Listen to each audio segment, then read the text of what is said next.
Bismillahirrahmanirrahim.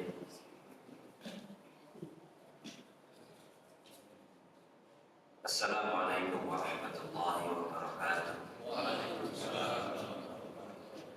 Alhamdulillahillazi anzala as-sakinata fi qulubil mu'minin liyazdadu imanan ma'a imanihim. Asyhadu an la ilaha illallah wahdahu la syarika lah wa asyhadu anna Muhammadan abduhu wa rasuluh. Allahumma salli ala Muhammadin wa ala alihi wa sahbihi wa man tabi'ahum bi ihsanin ila yaumiddin. Amma ba'd. Ma'asyiral muslimin, Bapak Ibu, para orang tua, para hujjaj, para alim, wabil khusus DKM Masjid Al-Ikhlas, rahimani wa rahimakumullah. Alhamdulillah, kita bersyukur pagi ini kembali Allah berikan kesempatan kepada kita untuk bisa bersilaturahim, bermuajahat, merangkai awal pagi kita dengan talabul ilmi. Harapan besar semoga Allah selalu memberikan keberkahan dalam setiap langkah kehidupan yang kita alami. Tentu terkait juga dengan keberkahan rumah tangga kita. Allah berkahi anak cucu kita, Allah berkahi ibadah kita, Allah berkahi rezeki kita, dan seluruh kehidupan kita dari awal hingga hari ini semoga senantiasa menjadi keberkahan yang sempurna sampai kita menuju akhir kehidupannya di kematian. Jemaah rahimakumullah, walaupun sudah lewat, saya ingin mengucapkan taqabbalallahu minna wa minkum. Kullu 'amin wa antum bil khair minal aidin wal faizin. Hari ini merupakan satu perjalanan waktu yang mengakhiri bulan Syawal. Berarti 1 bulan sudah kita melewati ibadah Ramadan. Tentu kita berharap semoga ibadah yang kita lakukan diterima oleh Allah Subhanahu wa taala. Allahumma rabbana taqabbal minna salatana wa siyamana wa ruku'ana wa sujudana wa ta'ahudana wa tadarru'ana wa tamim taksirana ya Allah ya rabbal alamin. Jemaah rahimakumullah, di pagi ini kita akan membahas tema sederhana, bagaimana menjadikan ilmu sebagai cahaya bagi kehidupan hati kita. Dalam Islam kita sudah sangat memahami bahwa perkara yang sangat amat penting dalam perjalanan kehidupan kita, keharusan kita untuk menuntut ilmu. Bahkan keutamaan ilmu bukan hanya diungkap dalam Al-Quran, diungkap dalam hadis, tetapi juga para ulama-ulama kita memberikan semangat dan gambaran tentang kemuliaan yang Allah berikan dalam ilmu itu. Bahkan orang-orang yang menuntut ilmu, mereka sengaja datang berjalan. Man salaka tariqan yaltamisu fihi ilman sahhalallahu lahu tariqan ilal jannah. Barang siapa yang melangkahkan kakinya menuju majlis ilmu, maka Allah akan membentangkan jalan menuju surga. Tentu ini merupakan satu motivasi yang sangat besar. Kenapa? Karena ilmu itu adalah cahaya yang menerangi kalbu kita. Ilmu itu adalah benteng yang menjadikan setiap amal-amal kita itu bernilai. Ilmu itu adalah arah, kompas bagi kehidupan kita, yang dengannya kita tidak akan pernah tersesat. Ilmu itu adalah nur yang memberikan kedamaian dalam setiap aspek kehidupan yang kita lalui. Maka orang-orang yang duduk di majlis ilmu, sungguh mereka adalah orang-orang yang sangat dicintai oleh Allah Subhanahu wa taala. Jadi sesungguhnya duduknya kita hari ini, berkumpulnya kita hari ini adalah satu majlis di mana Rasulullah pernah mengatakan, menyampaikan kepada para sahabat, maukah kalian aku sampaikan kepada kalian di manakah taman-taman surga yang berada di dunia ini. Ya, sahabat bertanya, ya Rasulullah, apakah ada taman surga di dunia ini? Ada. Ya, di mana? Majalisul ilm. Taman-taman surga yang ada di dunia ini adalah majalisul ilm, majelis-majelis ilmu. Mereka orang-orang yang senantiasa sadar bahwa hidup ini tidak akan pernah bisa bergerak tanpa ilmu. Hidup ini tidak akan pernah bisa berjalan searah kebaikan kecuali dengan ilmu. Dan kita semuanya beribadah kepada Allah itu harus dengan ilmu. Sebab salah satu intisari dari ibadah itu sendiri adalah ilmu. Yarfa'illahu alladziina aamanu minkum walladziina utul 'ilma darajat. Allah akan meninggikan orang-orang yang beriman dan berilmu itu beberapa derajat. Nah, sandaran ilmu sendiri itu adalah iman. Jadi orang yang menuntut ilmu, apalagi ilmu Islam, dia harus memperkokoh iman dulu. Ya. Jadi iman itu sebelum ilmu, ilmu itu sebelum amal. Amal soleh yang tidak dasarnya dengan ilmu, maka dia tidak akan pernah bisa melahirkan kebaikan. Ilmu yang tidak dasarnya dengan keimanan, maka dia adalah sebuah kesia-siaan. Dan kita alhamdulillah sudah diposisikan oleh Allah menjadi orang yang beriman. Tinggal bagaimana keimanan kita dorong untuk menyempurnakan ilmu, dan ilmu kita mendorong kita untuk melaksanakan amal.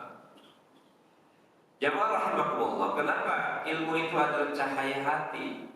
Ya, karena kita harus terus bercahaya, Pak. Kalau cahaya itu kan menerangi kita, menerangi jalan kita. Ketika sebuah cahaya itu bersinar menerangi kolbu-kolbu orang-orang yang beriman, maka cahaya itu akan mengarahkan jalan kita sehingga kita tidak tersesat. Makanya ketika Rasulullah SAW beliau sedang bertahan di Gua Hiro, ya, Gua Hiro itu sekarang disebut Jabal Nur, Gunung Cahaya. Walaupun kalau kita ke sana apalagi malam hari nggak ada cahaya. Ya. Kenapa disebut Jabal Nur, Gunung Cahaya? Karena dari situlah kemudian menyeruak cahaya ilahiyah. Diawali dengan sebuah pintu, cahaya itu masuk. Apa itu pintunya? Iqra, bacalah. Iqra bismi rabbikal ladzi khalaq, khalaqal insana min 'alaq. Iqra wa rabbukal akram alladzi 'allama bil qalam, 'allamal insana ma lam ya'lam. Jadi baca atau iqra itu adalah pintu. Ya, pintunya ilmu itu membaca. Maka jangan pernah berhenti membaca, Pak. Ya, terutama membaca diri. Ada dua hakikat membaca itu. Yang pertama dikenal dengan membaca ayat-ayat kauniyah, alam semesta, ciptaan Allah, ini yang perlu kita baca. Termasuk diri kita manusia ini kan sebetulnya adalah ayat-ayat Allah. Ya. Kenapa kita disebut ayat-ayat Allah? Ayat itu maknanya adalah tanda. Wa min ayatihi an khalaqa lakum min anfusikum azwajan litaskunu ilaiha wa ja'ala bainakum mawaddatan wa rahmah inna fi dzalika laayatin liqaumin yatafakkarun. Ayat ini suka kita dengar nih dibacakan oleh qari pada saat pernikahan, ya, padahal itu bukan ayat pernikahan itu. Ya, itu ayat yang menginformasikan kepada kita tentang tanda-tanda kekuasaan Allah. Dan salah satunya tanda kekuasaan Allah itu adalah Allah menyatukan hati kita, mempertemukan jodoh kita. Itu tanda-tanda kekuasaan Allah. Tapi ayat itu yang diletakkan di undangan. Padahal kalau bicara ayat pernikahan bukan ayat itu, Pak. Ayat pernikahan itu perintahnya jelas adalah fankihu ma taba lakum minan nisa masna wa thulatha wa ruba'. Itu harusnya yang diletakkan di undangan. Ya, nikahilah olehmu wanita-wanita yang kamu sukai 2, 3 atau 4. Makanya besok kalau buat undangan ayat itu yang diletakkan. Halo, ya, pas ada ibu-ibu yang baca ya kan, wah bapak mau datang. Ya, ya. Itu kan ayat pernikahan, perintahnya jelas, nikahilah oleh hukum, ya. Wanita-wanita yang kamu sukai. Enggak tahu siapa juga yang meletakkan undangan meletakkan ayat tadi ya, surah apa itu tadi, Ar-Rum ya. Ya. Padahal ayat itu wa min ayatihi an khalaqalakum min anfusikum, dan di antara tanda-tanda kekuasaan Allah, Allah menciptakan untukmu istri-istri dari jenismu sendiri. Ya, kita nggak bicara pernikahan hari ini. Khawatir nanti pada banyak yang ingin nikah lagi. Walaupun saya lihat wajah-wajahnya ini suami-suami takut istri ya. Halo, ya, ada ibu-ibu ya? Ya Allah, mohon maaf ibu ya. Ya, saya bukan mau korban bapak ini. Ini untuk menyemangati pagi aja, karena biasanya kalau disinggung masalah itu, bapak-bapak itu suka apa melek. Jadi dia tiduran jadi melek lagi ya, masya Allah. Dari jamaah rahimahullah. Ya.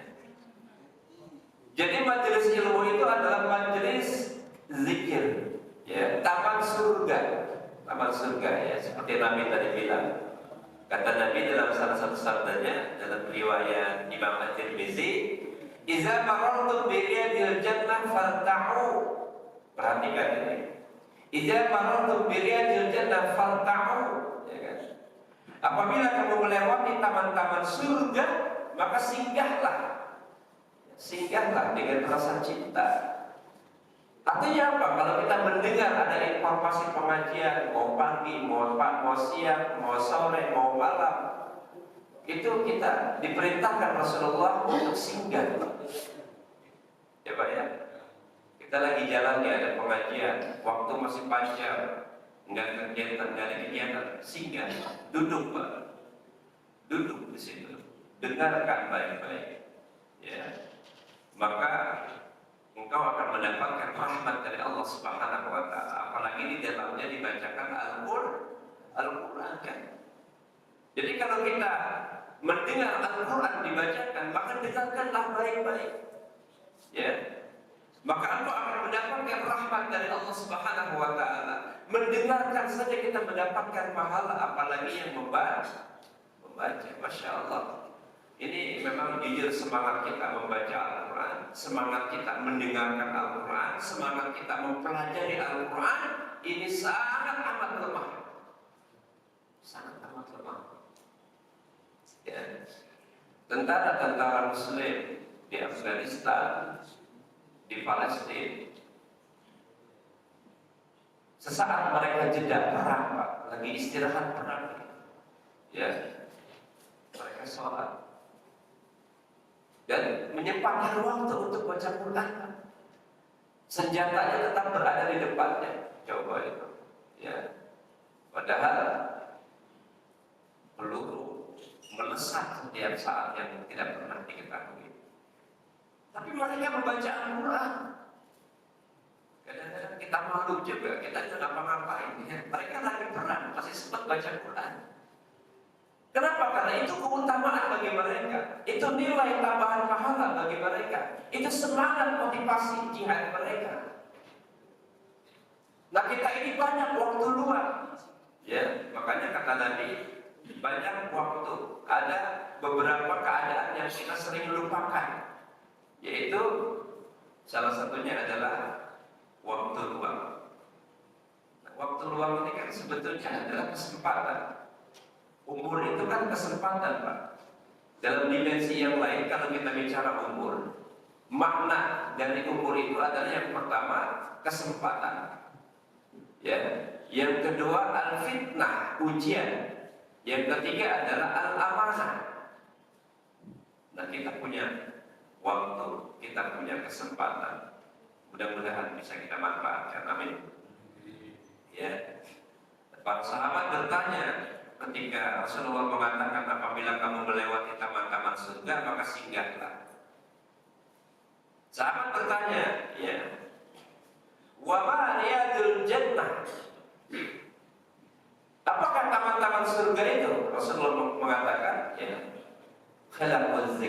halaqah zikir, ya. Itu apa namanya? Majelis ilmu. Ya, halaqah itu kalau ada halaqahnya. Dulu Nabi itu kalau kumpul bertemu dengan para sahabat, dia melingkar, mendekat, Pak. Jadi tidak menjauh. Nah, kalau ini dari dekat jadi menjauh. Kalau ya, jadi senderan. Ya. Kalau majelis ilmu yang dibawa oleh Nabi, kalau kita baca, Pak, itu para sahabat berebut ingin duduk di depan. Mereka para sahabat ingin menatap Rasulullah, ya, sehingga mereka tidak menjauhi majelis itu. Mereka duduk berhalaqah melingkar antara sudut suku mereka itu menyatu. Jadi kalau mau taklim mundur. Kalau jadi sandaran, memang kalau udah tua memang jadi sandaran. Hidup itu memang butuh sandaran, Pak. Nah, kenapa majelis ilmu itu begitu mulia? Ya, yang pertama karena dia tempat turunnya rahmah. Pengajian majelis taklim bukan sekedar acara rutinitas untuk mengisi masjid kita.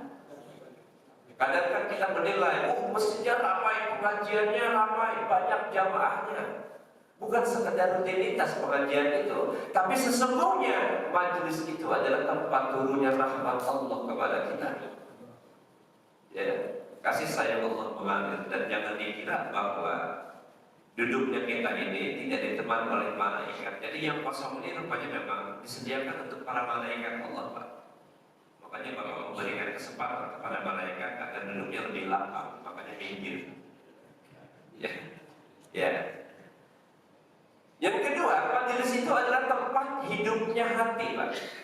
Jadi bukan sekedar duduk mendengar. Ya, biasanya kan taklim itu begitu, kebanyakan kita datang, duduk, dengar, pulang. Ya, harusnya ada tambahan satu, datang, duduk, dengar, catat, pulang. Ya, nah, kalau ini kan nggak ada yang mencatat, tapi saya memahami karena bapak-bapak hafalannya kuat. Nah, sekarang mau ngapain mencatat, nanti juga diulang lagi, lihat YouTube, ya kan? Ya, nggak dibuka juga. Ya, mau lihat YouTube, handphonenya nggak ada, pulsa. Ya. Yang ketiga, kemuliaan majelis taklim itu adalah ini yang paling penting, Pak. Tempat perubahan diri, Pak. Ya. Jadi kita bisa berubah itu karena kita tahu. Setelah kita tahu, baru kita amalkan. Perubahan itu adalah sebuah keniscayaan bagi kita yang hidup. Kenapa kita harus berubah? Apalagi perubahan menuju ke arah kebaikan itu penting, Pak. Ya. Kata Rasulullah dalam satu riwayat, walaupun riwayat ini diperdebatkan kesahihannya. Ya, makana yaumuhu khairan min amsihi fahuwa rabihun, wa man kana yaumuhu misla amsihi fahuwa maghbunun, wa man kana yaumuhu sarran min amsihi fahuwa mal'unun. Kata Nabi, barang siapa yang hari ini, ya, lebih baik daripada yang hari kemarin, bulan kemarin, tahun kemarin, maka kata Rasulullah, mereka adalah orang-orang yang beruntung. Jadi hari ini lebih baik. Artinya kan ada perubahan yang harus kita bangun, yang kita lakukan. Jadi sayang, Pak, waktu diberikan Allah tapi kita tidak berpikir. Sayang waktu diberikan Allah tapi kita tidak berzikir. Sayang waktu diberikan Allah tapi kita tidak ikhtiar melakukan perubahan. Setiap hari harus ada kebaikan yang harus kita kerjakan. Dan kalau hari ini lebih baik dari hari kemarin, maka kita mendapatkan keberuntungan. Kenapa? Karena kita bisa mengisi detik demi detik, waktu demi waktu dengan kebaikan. Wa man kana yawmu misla amsihi fahuwa rabi ma fahuwa maqbulun. Barang siapa yang hari ini sama dengan kemarin, enggak ada tambahan perubahan, walaupun tetap baik. Ya, kita dari kemarin juga orang baik-baik, tapi kalau kita nggak nambah kebaikan, rugi, Pak, hidup kita. Ya, Sebab waktu tidak akan pernah kembali. Enggak ada siaran tunda dalam hidup ini. Terus bergerak, berkurang. Akhirnya mati kita. Dan yang terakhir, wa man kana yawmuhu syarran min nafsihi fa huwa mal'unun. Barang siapa yang hari ini, bulan ini, tahun ini lebih buruk daripada yang kemarin, maka dia termasuk orang-orang yang mal'unun, orang-orang yang dilaknat. Coba ya. Kita tidak menyadari bahwa rezeki yang Allah berikan, waktu yang Allah tetapkan, kesehatan yang Allah tumbuhkan di dasar hati kita ini bukan sekadar untuk kita nikmati, ya, berangan-angan, tapi setiap detik, setiap hari. Mudah-mudahan Allah berkahi waktu yang sudah kita lewati. Ya. Makanya kita harus banyak berdoa agar ilmu kita manfaat. Ya. Karena ada doa yang setiap hari mungkin setiap baca kita dalam sholat. Itu doa sudah sangat familiar.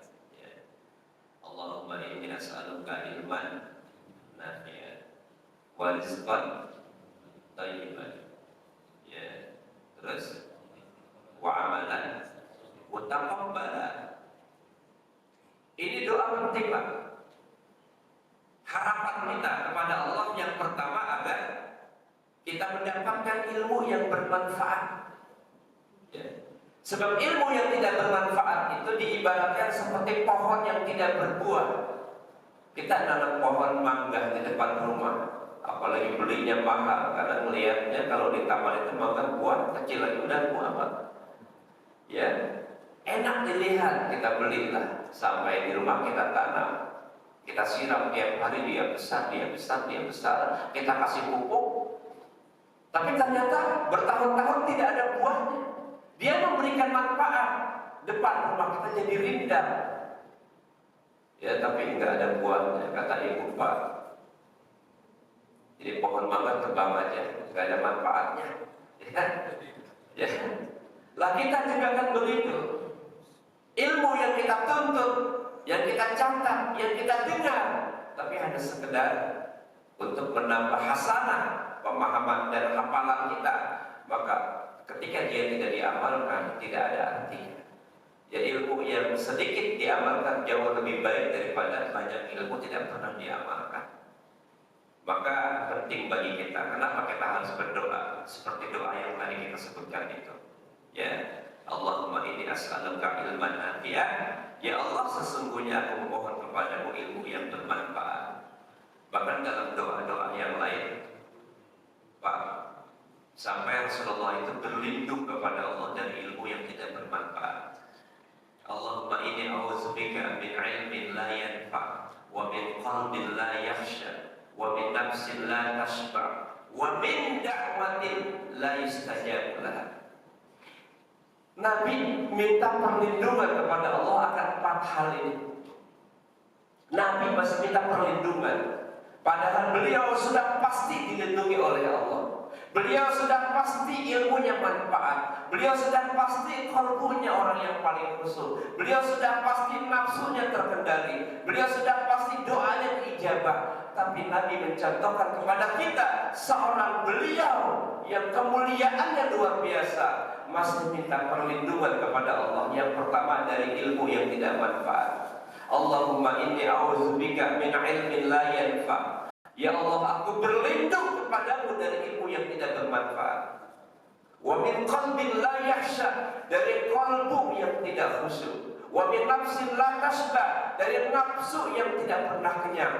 Wa min da'watin la yustajabu laha, dari doa yang tidak diijabah. Nabi minta perlindungan, tapi kita merasa enteng, seakan-akan doa kita udah diijabah, seakan-akan kita mampu menjaga hati, seakan kita mampu menjaga nafsu, seakan ilmu kita sudah manfaat, kita nggak pernah berdoa kepada Allah. Jadi kita ini ngentengin hidup, ya. Hidup udah berat, Ustaz, jangan dibawa berat. Ya. Maksud saya bukan kita memberatkan hidup dengan ilmu, tidak, tapi jangan dienteng-entengin. Hidup ini mudah, jangan disusah-susahin, katanya. Betul. Cuma kalau kita tidak bersusah-susah, Pak, ujungnya itu tidak enak, Pak. Ya, kenikmatan itu kan diraih karena kita awali dengan rasa susah. Ujung kehidupan kita menjadi baik, menjadi enak, menjadi bahagia itu kan ada perjuangan prosesnya, Pak. Betul, Pak. Ya, ketika orang tua kita dulu berjuang, Pak, akhirnya dia memiliki lahan, dia memiliki rumah, kita anaknya dapat warisan karena usaha mereka. Jadi sesuatu yang kita nikmati hari ini itu adalah hasil sebuah perjuangan yang perih. Ya, kemerdekaan kita raih banyak pengorbanan, makanya banyak yang perang, Pak. Alhamdulillah ini rudal kayaknya nggak lewat sini, Pak. Rudal Iran kan. Ini perang ini memang masya Allah, tiap hari orang mati, udah ribuan, nggak pernah dihitung. Manusia perang, ya. Cuma hanya ingin memperlihatkan powernya. Padahal ketika seorang bisa dan bangga melakukan peperangan itu adalah sebuah kelemahan untuk menjaga hatinya. Ya. Oke, itu doa yang tadi kita, kalau bisa kita hafal, kita baca tiap hari. Kemudian permintaan kedua adalah kita mohon rezeki yang baik, ya, halalan, thayyiban. Rezeki itu harus halalan thayyiban, Pak. Ada rezeki yang halal tapi tidak thayyib. Ya, ada banyak tukang thayyib di sini. Ya. Ini halal di depan saya, disediakan oleh DKM. Tapi kalau kita mendapatkan minum ini dengan cara mencuri, menipu, maka dia bentuk berubah menjadi haram. Ya kan? Jadi zatnya itu, zat air ini murni, dia halal, tapi belum tentu thayyib. Ya. Makanya harus dicari rezeki itu halalan thayyiban, ya, rezeki yang halal dan baik. Sebab sesuatu yang halal itu belum tentu baik. Contoh misalnya, apalagi kita di usia begini kan sudah banyak datang penyakit, ya, dikit-dikit asam urat, dikit-dikit kolesterol, dikit-dikit encok, ya Pak. Ya, ketika kondangan, Pak, itu makanan kan enak semua, betul. Ya, kondangan sama ibu, bapak jangan makan ini. Ya. Bapak jangan makan ini. Itu kondangan tuh. Bapak makan ini aja nih, nasi merah yang ibu bawa dari rumah. Tuh kan? Padahal itu makanan enak-enak dan baik, tapi belum tentu thayyib. Jadi sesuatu yang halal belum tentu baik, ya. Tapi sesuatu yang baik insya Allah sudah halal. Thayyibnya itu sudah halal, ya. Maka kita mohon halalan thayyiban, ya. Kemudian permohonan yang ketiga, wa amalan mutaqabbala. Maka doa kita setelah Ramadan itu apa? Tadi doanya apa? Doain orang setelah Ramadan gimana? Tadi saya sudah nyebut tuh, taqabbalallahu minna wa minkum. Nah, kalau kita bicara satu orang di depan ketemu, itu kalimatnya taqabbalallahu minna wa minka. Kalau kum itu untuk jamak, saya ngucapin ke bapak-bapak karena rame-rame, taqabbalallahu minna wa minkum. Tapi kalau saya ketemu Pak Reno sendirian, Pak Reno, saya ngucapin taqabbalallahu minna wa minka. Ini kan cuma karena kalimat itu sudah menjadi bagian kesehariannya, kayaknya dan biasa-biasa aja. Gak apa-apa sudah sih. Cuma dalam sisi bahasa, kalau kita sendiri, itu harus di kalimat ucapan wa minka, kalau beramai-ramai ku, ya. Baik. Ilmu yang bermanfaat, amal yang diterima, harta yang halal dan thayyibah. Mudah-mudahan kita dapati insyaallah. Sebab kalau udah tua begini kan tetap urusan harta tetap pengen Pak, ya. Betul ya? Tetap pengen Pak urusan harta, rezeki tetap kita harus berdoa. Nah, kenapa ilmu itu menjadi jalan kita menuju surga? Seperti yang tadi kita sampaikan, masalah atau lihatnya tadi subihi ilman, sahalallahu lahu tariqan ila jannah.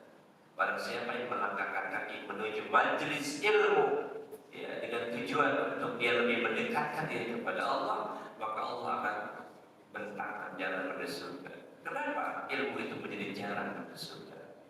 Yang pertama, karena ilmu itu menjadi pembeda antara jalan yang lurus dengan jalan yang menyimpang. Ya. Kita nuntut ilmu, kita jadi tahu, maka kita amalkan pengetahuan itu. Dan tujuan menuntut ilmu itu hakikatnya agar kita bisa mendekatkan diri kepada Allah dengan ilmu kita. Tujuannya bukan untuk sekedar memperkaya hasanah pemikiran, bukan hanya sekedar mendapatkan gelar, title. Ya sekarang kan dapat gelar Pak, Masya Allah, doktor, macam-macam. Kadang-kadang ada satu nama gelarnya udah doktor MA, MPD, macam-macam. Ya. Kalau gelar sarjana ada SAG, SPDI, STLN. Ya, saya ditawarkan gelar dokter, Pak. Jadi sekarang ternyata gelar itu bisa ditawarkan, bisa dibeli. Ya, makanya ijazah itu paling mudah. Ya kalau gelar dokternya aja bisa dibeli, apalagi ijazahnya, ya kan? Dia jangan ngomong ijazah, nanti ada yang tersinggung. Nggak boleh ya, nggak boleh sekali. Kita kan cuma ngomongin ya, nggak tahu kasus ijazahnya kelar-kelar. Saya suka kadang bertanya, sebetulnya ijazahnya ada apa enggak sih? Saya sih meyakini kayaknya tidak ada ijazah, cuma dia ada-adain. Ya. Jadi ilmu itu menjadi pembeda antara jalan yang lurus dan jalan yang menyimpang. Sebab tanpa ilmu, seseorang bisa beramal dengan semangat, tetapi salah arah. Kan kita nggak mau salah arahnya. Udah semangat, terus salah arah. Yang kedua, ilmu adalah penuntun, Pak. Menuntun kita. Makanya ilmu kita tuntut untuk menuntun kita. Ya. Sedangkan amal adalah buahnya. Amal tanpa ilmu bisa salah arah. Sedang ilmu yang benar akan melahirkan amal yang lurus. Jadi dengan ilmu amal menjadi benar, amal menjadi diterima. Ya, makanya orang yang beriman dan berilmu itu diangkat derajatnya oleh Allah Subhanahu wa Ta'ala. Pak, orang yang berilmu itu nggak bakalan susah hidupnya, insya Allah. Saya sangat ingat sekali pesan orang tua dulu. Ketika beliau mau mengantarkan saya pesantren, masih kecil, masih SD. Ya, kamu jangan pikirin masa depan, jangan pikirin nanti bagaimana, tuntut aja ilmu. Sebab kalau ilmu sudah kau miliki, maka rezeki akan datang kepadamu. Ya, itulah perbedaan rezeki dengan perbedaan harta dengan ilmu, perbedaan dunia dengan ilmu. Kata Imam Ali, ilmu itu menjagamu, tapi harta itu yang kau jaga. Semakin sering kau menyampaikan ilmu, maka ilmumu akan bertambah. Tapi semakin sering kau mengeluarkan hartamu, harta itu akan berkurang. Pak, harta kita akan berkurang kalau kita sering keluar, tapi ilmu bertambah kalau kita sering sampaikan. Ya, walaupun harta bapak kayaknya semakin hari semakin bertambah, semakin berkurang. Nggak jelas ya, karena saya nggak ada pendapatan. Ya. Tapi rezeki Allah yang mengatur, Pak, ya. Insya Allah akan selalu ada. Baik, jadi kenapa ilmu itu cahaya hati, Pak? Masya Allah, ya, karena dia menerangi kita dari kegelapan menuju kebodohan. Ya, dari kegelapan menuju kebodohan. Maka lentera yang pertama adalah ikro. Itulah embrio sebuah peradaban. Cahaya kehidupan di Mekah itu kemudian bersinar. Mekah yang dulu masyarakat biadab kemudian berubah menjadi masyarakat yang beradab. Masyarakat Mekah yang kebanyakan jahiliyah kemudian tersinari cahaya ilahiyah. Kenapa? Ikra, ilmu. Ya. Dan peradaban dari sisi sejarah kalau kita temukan di dalam Islam itu sebetulnya mengawali peradaban dunia. Eropa dulu sebelum maju hari ini, mereka jahil, mereka gelap. Islam sudah muncul lebih awal membangun sebuah peradaban. Mereka belajar kepada kita tentang bagaimana memahami ilmu pengetahuan. Bahkan tokoh-tokoh Islam Al-Khawarizmi, Al-Kindi, Al-Farabi, ilmu-ilmu mereka itu menjadi mercusuar yang dipelajari oleh tokoh-tokoh orang-orang Eropa. Tapi kemudian hari ini kita berubah. Kita belajar kepada mereka. Dulu menurut para orang tua dalam dunia sejarah, Malaysia itu belajar sama Indonesia. Dulu waktu Malaysia ingin agar Indonesia ini menyalurkan para nabinya, para ustadznya, ya. Tapi sekarang kita belajar sama Malaysia. Nah, silakan Pak sambil ngopi sambil ngeteh. Udah saya ngomong aja sendiri. Mau dipikirin enggak? Tugas saya ngomong, tugas Bapak mendengarkan sambil saya dikasih air putih.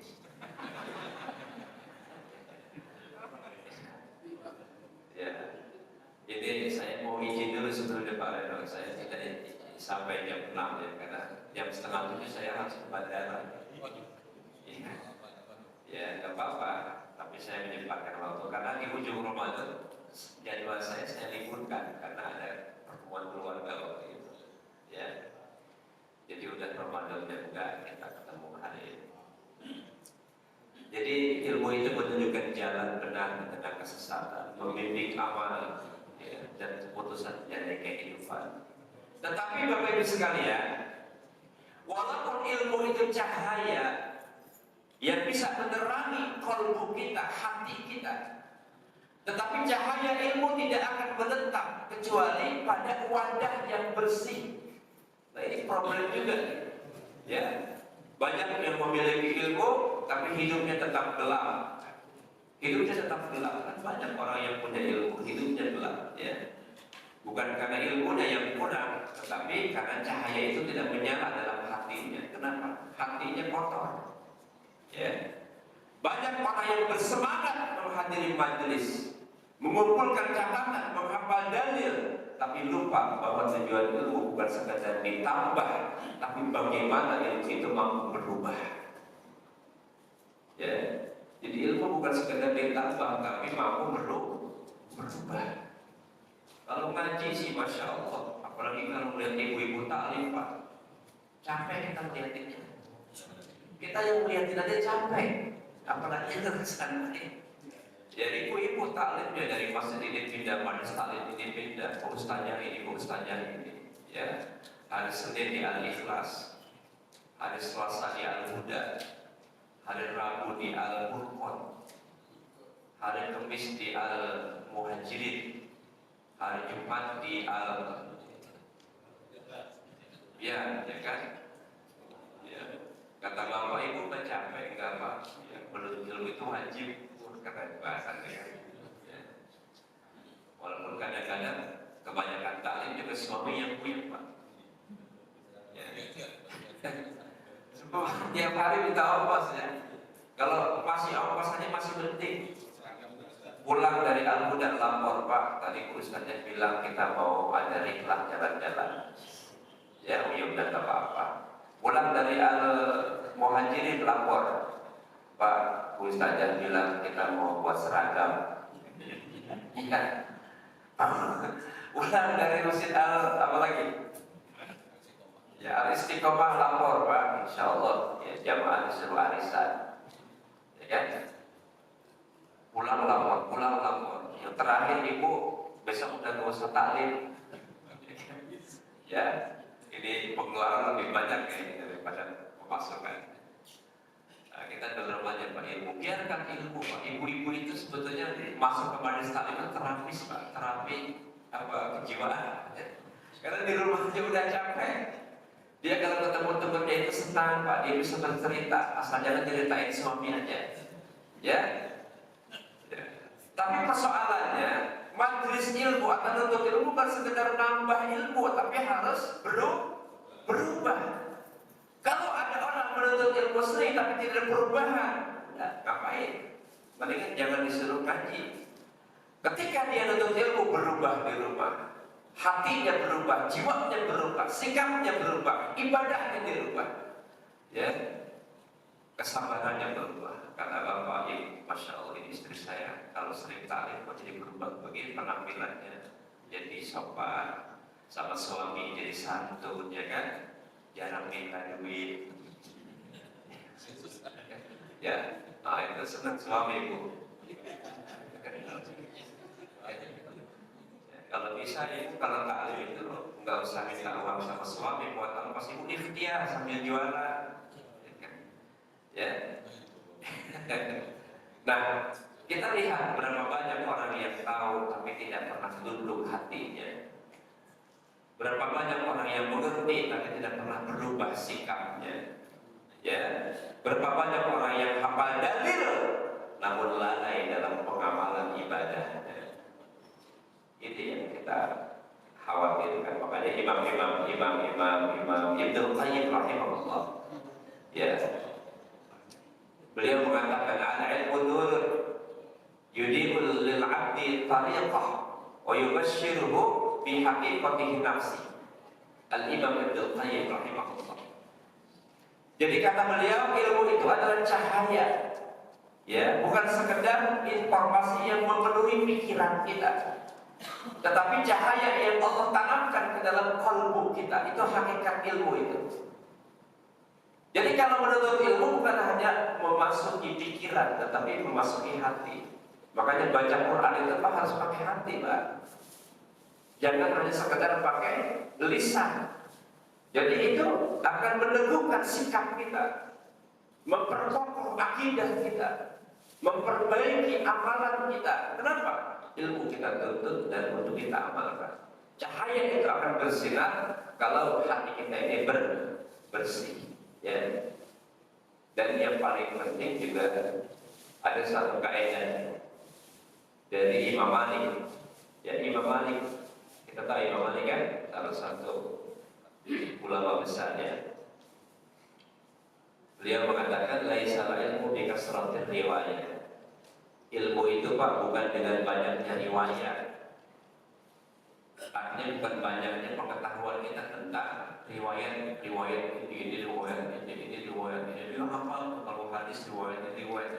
Enggak penting. Artinya bukan tidak penting, kita tidak boleh pelajari, tapi hakikatnya bukan seberapa banyak kita menghafal. Ya, kita penting menghafal, tapi juga tidak menjadi ukuran hafalan itu. Kita penting memahami riwayat, tapi juga bukan menjadi standar kebaikan riwayat itu. Ilmu itu bukan banyaknya riwayat, tapi ilmu adalah cahaya yang Allah letakkan dalam hati kita. Quran yang kita hafal ini, kalau hanya sekedar hafalan, tidak mendorong kita untuk menjadi lebih baik. Ya, makanya dulu para sahabat, ketika dia mendapatkan pesan moral Al-Quran dari Nabi, 10 ayat mereka pelajari. Sebelum mereka mengerti, mereka enggak melanjutkan ke ayat yang lain. Ya, mereka harus ngerti dulu. 10 ayat mereka pelajari. Sebelum mereka amalkan, mereka tidak lanjutkan ayat yang lain. Itu para sahabat. Kalau kita kan masya Allah ya pokoknya ilmu masuk aja seperti ember kita ya. Apa aja dimasukin. Ya, apalagi materi-materi ilmu di majelis taklim itu kan macam-macam. Ada majelis ilmu, ada kajian tafsir, ada kajian tauhid, ada kajian tahsin, ada kajian ekonomi Islam, masuk semuanya. Ya, otak kita ya. Akhirnya kita bingung sendiri, mana yang harus kita prioritaskan. Padahal ada prioritas ilmu dalam Islam. Ada ilmu yang wajib kita pelajari, Pak. Wajib hukumnya, kayak misalnya kita baca Quran, itu hukumnya wajib baik, Pak. Wajib benar. Kenapa? Karena Quran itu yang kita baca bukan hanya di luar sholat. Sholat itu membaca Al-Quran, sholatnya wajib, maka yang menyertai sholat itu juga wajib hukumnya. Maka bukan hanya sekedar mendengar ceramah pagi, sesekali ada kelas-kelas tertentu nih. Ya, nanti pengurus DKM Masjid Al-Ikhlas evaluasi bacaan jamaah. Kemudian di kelas-kelas ini Bapak kayaknya masih ikhlas 1, Pak. Ini kan? Ini Bapak masih ikhlas 3. Ini Bapak sudah lulus Iqra, Pak, udah masuk tajwid Pak. Halo? Ya, nanti terakhir tuh baru kemudian ngadain MI khusus jamaah Al-Ikhlas. Ya, pesertanya Bapak-Bapak juga. Ya, dia dapat umroh. Baik, jemaah rahimakumullah. Jadi ilmu itu harus hidup. Ya. Kalau kita ingin ilmu itu menjadi cahaya, maka dia harus hidup di dalam diri kita. Ilmu yang hidup itu seperti air yang mengalir, membersihkan, menyuburkan, memberi kehidupan. Sedangkan ilmu yang mati seperti air yang tergenang terus dan tidak memberi manfaat. Jadi kalau air mengalir, Pak, kotoran itu ke bawah. Tapi kalau air tergenang, jangankan 1 bulan, 1 pekan aja, bahkan beberapa hari saja bintik-bintik nyamuk itu mulai tumbuh, akhirnya tumbuh penyakit ya. Jadi ilmu itu harus hidup. Ilmu yang tidak mengubah perilaku hanya akan menjadi beban, bukan cahaya. Ia mungkin menambah wawasan tapi tidak paham bagaimana cara mendekati Allah. Bahkan para ulama mengingatkan ilmu yang tidak diamalkan bisa menjadi hujjah, bukti yang memberatkan di hadapan Allah Subhanahu wa taala. Kan salah satu yang nanti ditanya di akhirat itu kan ilmu, Pak. Ya. Betul, Pak. Dituntut ilmu itu, tapi nanti kalau kita tidak amalkan, ilmu itu akan nuntut kita. Ya. Di hadapan Allah nanti akan ditanya beberapa hal. Tidak bergeser kaki seorang hamba di hari kiamat, kata Nabi. Ya, sebelum ditanya oleh Allah akan 4 hal. Yang pertama apa tuh? Umur. Nah, umur kita ditanya nih. Jadi Bapak jangan enak-enak menikmati umur. Alhamdulillah, saya sudah punya banyak pengalaman, Ustaz. Ya, saya sudah ke daerah A, sudah mendatangi ini. Oh, pokoknya orang kadang bangga kalau sudah bercerita dia punya pengalaman mendatangi negara-negara. Ya. Banyak orang yang bangga sudah mendaki gunung ini, mendaki gunung ini, mendaki gunung ini. Halo? Ya kan? Bangga sekali. Dia ceritakan kepada, wah itu gunung pernah saya daki. Ya, bukan itu inti hidup itu. Seberapa banyak pengalaman dunia tapi tidak memberikan manfaat pada akhirat, tetap kosong, Pak. Ya, tetap kosong. Jadi ilmu itu harus mengubah. Ilmu yang tidak diamalkan bisa menjadi hujah. Yang pertama, umur untuk ditanya nanti. Untuk apa engkau manfaatkan? Yang kedua, apa coba dalam hadis? Ya, yang pertama ilmu. Yang pertama umur. Ya. Yang kedua apa? Ya, jadi lupa saja. Ya ilmu, ya. Ilmu ditanya. Ya. Harta ditanya 2. Dari mana kau dapat dan kemana kau? Ilmu ditanya.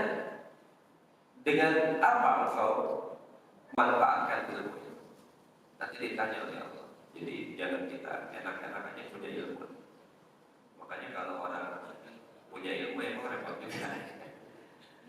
Jadi berat sekali Pak jadi dai itu ternyata Pak, berat Pak. Ya. Jadi ustaz itu masya Allah profesi yang berat. Malah kadang pernah saya berpikir saya mau jadi grab ojek aja ya, supaya bebannya tidak terlalu berat. Tapi khawatir nanti pas lagi grab jamaah ikhlas yang besar grab saya. Ya.